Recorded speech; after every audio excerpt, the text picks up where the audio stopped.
This past weekend, Snowball Smashout went down in St. Louis, Missouri, and it drew the attention of many in the area, including drawing competitors from my home region of Kansas City, as well as some other Midwest invaders. But Snowball Smashout was chaos manifested. Why?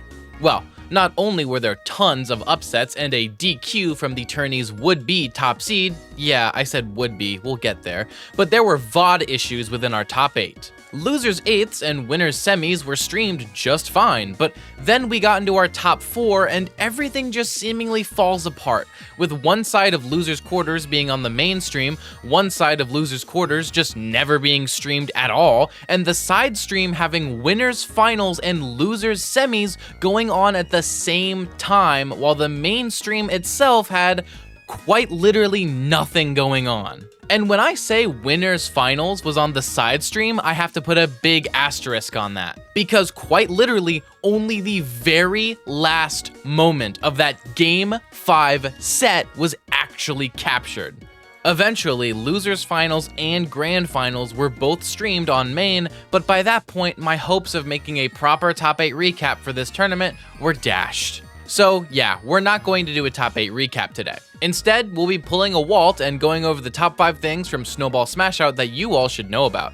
Hey, that rhymed. Just a reminder before we begin that if you want to support me monetarily, you can do so by using the links to my Patreon or channel memberships in the description below. With that out of the way, let's get started. Number 5. Chaos reigns. This tournament was chaos, with upsets and one very important DQ littering the winner's side of bracket. That DQ was from Apollo Kage, who was the would-be first seed, but actually was the 4th seed. Why? Well, it's a long story, but long story made short, Sir Dank DQ'd from the event, and Apollo Kage hadn't even signed up for the tournament, but wanted to. So, because of this, Apollo Kage was basically just slotted into Sir Dank's spot last minute, but moved from the 3rd seed to the 4th in order to avoid conflicts. So yeah, AK came into the event as the 4th seed and made top 32 from winner's side, and then DQ'd. Yep, AK just kind of DQ'd from the event after this. Why? Well, because obviously he flew to Japan, that's why. This messed up the entire bracket, for reasons I'll go over much later, but with Apollo Kage the favorite to win out of the tournament, the door was left wide open. But this wasn't where the chaos ended, as multiple upsets littered our top seeds. First things first, we have Deathspade, who got upset by the Prince of Como, Silsey, in the top 32 qualifier. Funnily enough though, Silsey and Deathspade would actually end up getting the same exact placement. Silsey, after beating Deathspade, beat Isohel before losing back-to-back sets to Artis and Gamerdog to place 9th as the 30th seed, a performance that I predicted happening in my pre-tournament analysis of this very tournament. Deathspade, on the other hand, went on an insane losers run, defeating Kansas City's very own Hazardous 3-1, as well as Colorado 8 in a Game 5 set, before lastly defeating Tim Prater 3-1. Unfortunately, Deathspade would meet fellow Kansas Cityan Justin 23 tragically early and lose a close Game 5 set, placing 9th as the 3rd seed. However, as a personal side note, if Deathspade clutches out that Game 5 over someone he fights literally every single week, then he much likely goes much further in bracket, most likely at least placing his seed.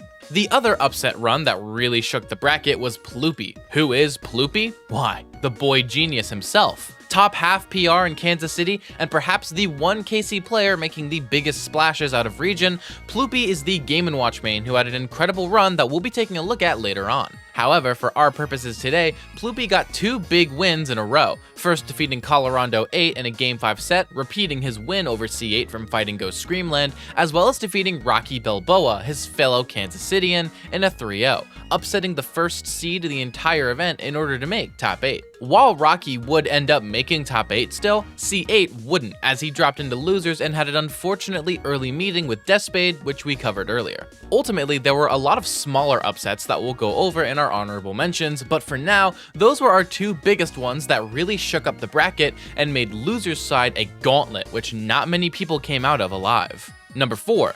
Big runs. Snowball Smashout saw 2 players who went on breakout runs but who didn't quite make top 8, so here we'll be covering the 2 of them and their runs in depth. More D is a Fox main from Indiana who was either heavily underseeded or not even seeded at all. This is because More D came into the event as the 177th seed and ended up with a final placement of 17th. After After suffering an early loss to Tim Prater, More D rattled off one of the best losers runs of the tournament. On the way to a 17th place finish, More D got wins on Nodino, Caspian, and Oxian, as well as NPC Lucario and Kansas City Byleth and talented artist Onua to make it out of pools and into top 32. Once there, More D defeated Cursed 3-0 before losing 3-0 to UKIT. UKIT, ironically enough, is the other player that we're talking about who went on an insane upset run. However, as far as More D goes, this 17th place finish as the 177th seed was good for a seed performance rating, or SPR, of +6, one of the highest of the tournament. UKIT is a Jigglypuff main from Illinois who came into the event as the 18th seed and ended up with a final placement of 9th. However, UKIT's run was far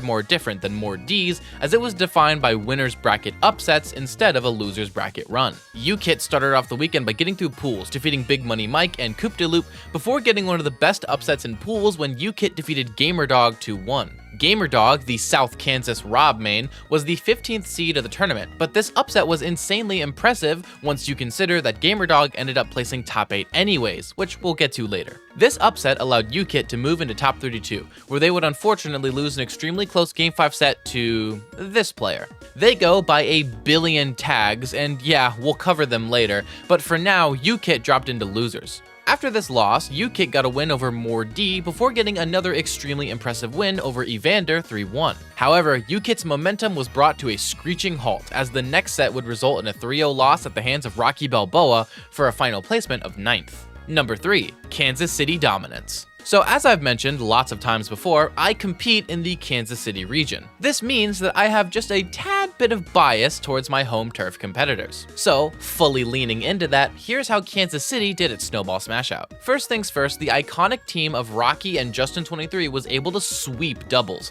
defeating teams like Silsey Yeetus, Artist Solarose, Evander Henry Luma, and Gamerdog Justice in a close Game 5 to take the victory with no dropped sets. As far as singles go, we've already covered Deathspade's run and tragically early meeting with Justin, which resulted in a 9th place performance. But it's also worth noting that Kansas City players Isaiah the Pac-Man and Hazardous the Luigi both placed within the top 32, with Isaiah placing his seed and with Hazardous far outperforming it, thanks to a good upset win over Globo, a top Midwest Game & Watch who, to be fair, was mostly using ZSS this tournament, but did use Game & Watch in this set versus Hazardous. The other 3 Kansas City players we have to talk about ended up making top 8. The first is Ploopy, who I'm bringing up now because we've already mentioned his upsets earlier and we'll actually mention him again later, but I wanted to just remind you all that he's Casey's boy genius. The other 2 KC players in top 8 were actually the dynamic doubles duo, Rocky and Justin, the 1st seed and 7th seed respectively.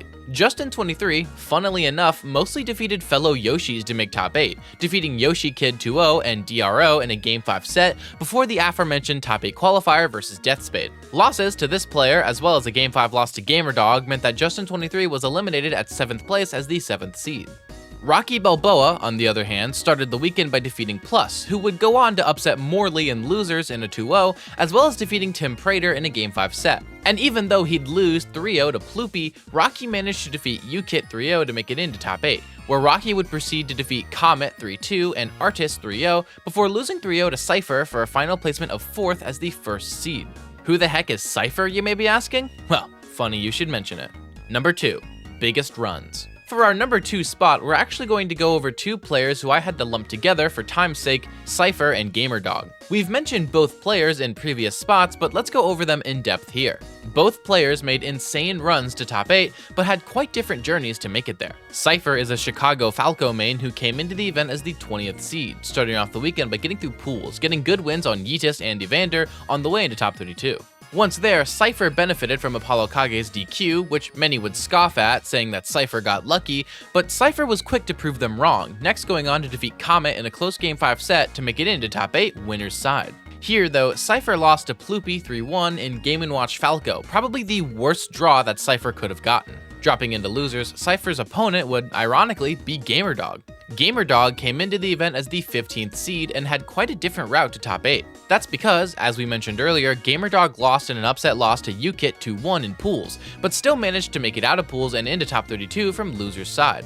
Once here, Gamerdog went on a huge losers run, defeating Lynx the Lucina 3-1, Baskin Robbins the Rob in a close Game 5 set where Gamerdog used his secondary Mario, as well as Zelda main Solarose 3-0. Lastly, Gamerdog defeated the Prince of Como himself, Silsey, in a 3-0 to make it into top 8 losers side. Once here, Gamerdog defeated Justin23 in a Game 5 set like we mentioned earlier to move into losers quarters versus Cypher. However, of these two insane runs, only one could continue, and it would be Cypher that would take the victory after 5 intense games, eliminating Gamerdog at 5th place as the 15th seed. Cypher would then move on and defeat Rocky 3-0 in losers semis, before then moving into losers finals and losing 3-0 to Ploopy once again, being double eliminated by the Boy Genius for a final placement of 3rd as the 20th seed. The best performance of the tournament by far, good for an SPR of +6, tying with More D for the best of the tournament. Before we move on to our number 1 spot, we've got some honorable mentions. Zelda main Solaros placed 13th after getting an upset win over Globo, just like I predicted would happen in my pre-tourney analysis. This makes Solaros the highest placing Zelda at this tournament, outplacing fellow Zelda mains Zefty and Admin. Like I said in my pre-tourney analysis, if you ever want to compete in Missouri, you better know how to fight Zelda. This state is like the Zelda capital of the world. After losing his very first set of the tournament, Bowser Jr. main Nodino nearly makes it out of pools, winning a total of 4 sets and losers, only losing to Evander for top 32. Onua, a Kansas City Byleth K-Rule player, makes a big upset over Morley while simultaneously running an art booth at this very tournament. In case you missed it when I mentioned it earlier, Onua draws really good art, so go follow her on Twitter. And lastly, number 1, the Snowball Shutout. It's time for us to go over our top 2 finishers, Ploopy and this player. So the reason I've been kinda dancing around this name is because I really don't know what exactly I should even call them. Their current StartGG profile is Run Don't Walk, but headed into the tourney and even on the pre-tourney seeding graphic, they were known as God I Miss Her. This player has also been known previously as Casimir, Yachty, and Yeti. Now, if some of those names ring a bell, or more accurately, ring an alarm, that's not surprising. This is definitely a very controversial topic that I'm about to dip my toes into, so I'm going to be very careful with what I'm about to say. However, I don't feel comfortable talking about this tournament without at least bringing up the existence of these circumstances, just like when I covered Cirque du CFL 1 and Samsora ended up making top 8. Oh, and by the way, I am in no way drawing a comparison between the two players there. I'm just pointing out that I plan to handle the two situations in a similar manner. Alright, here goes. Everything that I'm about to say is not a statement of what did or did not happen, just a statement of what has been alleged. Additionally, nothing I'm about to say is my own conjecture, and is instead just reporting what players and officials in the Minnesota scene have reported on their own. I am also not trying to influence how you think or feel about this player, and instead I am just reporting on claims that have been made. Lastly, I have no information beyond that which is publicly available. This player, known by many names, did face an indefinite statewide ban in his home scene of Minnesota. Now, the reasons for this are complicated, but at the very least, this statement was released by the TOs of a tournament series called Advantage State, and it's definitely the most official sort of statement given by any sort of authority figure within the Minnesota scene. Go ahead and pause to read it if you're interested. Now, there are more allegations even beyond what Advantage State brought up in their statement, regarding multiple women and their corroborating accounts of abuse. Again, I am not even remotely stating that this did or did not happen, nor am I even giving an opinion of my own on these circumstances. I am just reporting that they exist. With that said, I encourage every single one of you watching this to do your own research and come to your own conclusions about this situation. As far as this video goes, it is really not my place to comment on this situation. I'm not from Minnesota, I'm not involved in the Minnesota scene, and my channel isn't focused on these sorts of topics. However, again, I didn't feel comfortable making this video without at least acknowledging that these circumstances exist. For today, I'm going to cover this tournament as it happened.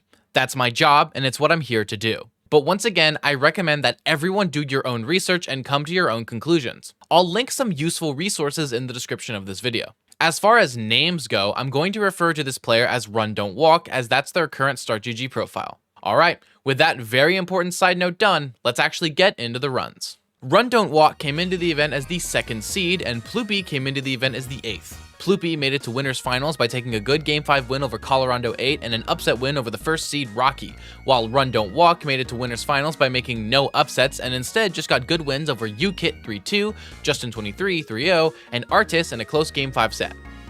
This meant that the two of them fought in winners finals, and like I mentioned at the beginning of this video, this set wasn't streamed. However, Run Don't Walk would be the one who took the set in a close Game 5, with Ploopy dropping into losers finals and defeating Cypher once again to make it back into grand finals. And while their Game 5 and winners finals promised a close grand set, it ended up being a shutout, with Run Don't Walk taking the set in a quick 3-0 to eliminate Ploopy at second place and becoming your winner of Snowball Smashout 2023. This tournament was chaos manifested, and it saw some of the craziest upsets, most dramatic runs, and some of the greatest talent in the Midwest make strong performances. It is a huge shame that the VOD situation was insanely scuffed, and I apologize for that. But for now, that's going to be it for today's video.